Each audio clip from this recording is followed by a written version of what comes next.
Është bindja e fëmijës në terapi shenjë e suksesit dhe progresit në punën me të? Pas 25 vite eksperiencë, unë mendoj që jo.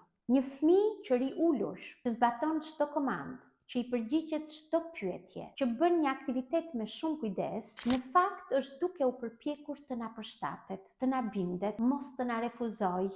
Kjo bindje, pa lidhjen e qetësisë dhe të sigurisë me fëmijën, ka një kosto të lartë emocionale. Dhe ne e shohim këtë sidomos kur fëmijët dalin nga terapia dhe sa po shohin prindin, fillojnë të bëjnë sjellje të këqija, vrapojnë, ndoshta shtrihen për tokë, prindi ndihet në faj pse fëmia sillet kështu kur sapo e sheh. Prindër që referojnë që fëmijët e tyre kanë shpërthime të forta emocionale në ambientin familjar dhe nuk i menaxhojnë dot. Në fakt, ky nuk është dështim i prindit. Një fëmijë që ka qëndruar në ambientin terapeutik, në ambientin social, duke u përpjekur që të bindet, në fakt, kur vjen në ambientin familjar, ka shpërthime të forta emocionale sepse aty është vendi i tij i sigurt dhe i qetësisë. Ndaj, është shumë e rëndësishme për ne si terapistë që të krijojmë lidhjen emocionale me një fëmijë në spektër. Dhe të krijosh lidhjen me të, do të thotë ta pranosh, ta kuptosh,